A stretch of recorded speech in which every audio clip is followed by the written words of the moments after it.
In the year 2000, Blockbuster was not just a company, it was an empire.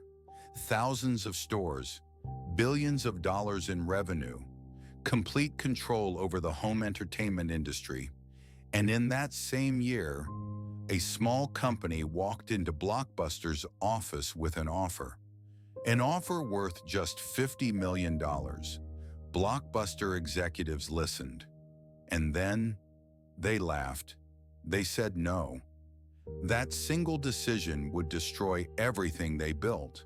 To understand why this decision mattered so much, you need to understand how powerful Blockbuster once was. In the 1990s, Blockbuster dominated movie rentals. Friday nights had a ritual. Families drove to Blockbuster. Couples walked through long aisles of DVDs. Children begged their parents to rent one more movie. At its peak, Blockbuster operated over 9,000 stores worldwide. They earned more than $6 billion every year. And most importantly, they believed they were unbeatable. There was no Netflix, no streaming wars, no serious competition. Blockbuster didn't just lead the market, they were the market. And success made them comfortable. Too comfortable. In the year 2000, Netflix was nothing like the company we know today. There was no streaming, no original shows, no global dominance. Netflix mailed DVDs inside red envelopes, and the business was struggling. The company was losing money. Investors were nervous. Survival was not guaranteed. So Netflix's CEO, Reed Hastings, came up with an idea. If you can't beat the giant, join it. Netflix approached Blockbuster with a proposal. They offered to sell Netflix for $50 million. In exchange, Netflix would manage Blockbuster's online business. For Blockbuster, $50 million was almost nothing, less than a rounding error. But the executives didn't see opportunity. They saw a joke. A tiny company, no physical stores, no power, no future. To them, Netflix was irrelevant. And so, they rejected the offer. They believed the internet would never replace physical stores. That belief would haunt them forever. Blockbuster made one critical decision. They chose to protect their existing business instead of preparing for the future. And their existing business was built on one thing: late fees. Customers hated them, but late fees generated massive profits.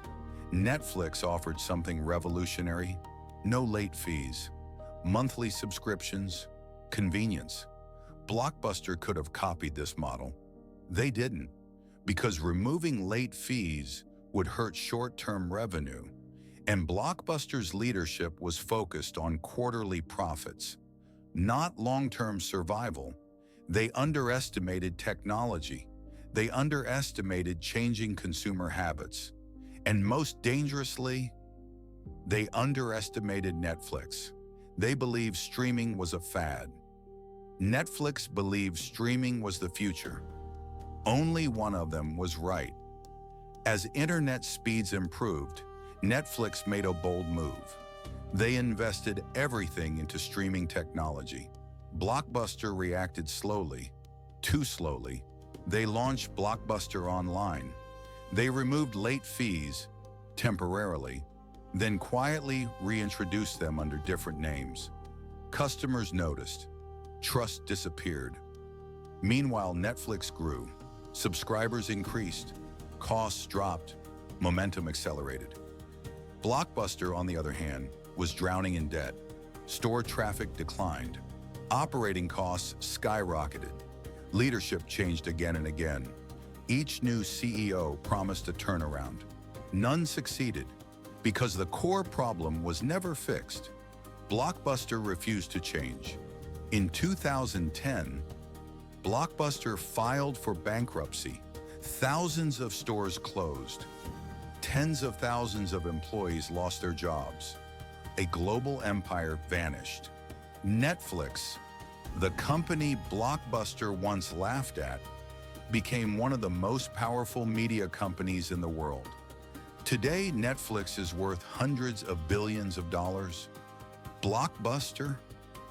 Only one store remains, a single reminder of what happens when success creates blindness. Blockbuster didn't fail because they lacked money. They didn't fail because they lacked resources.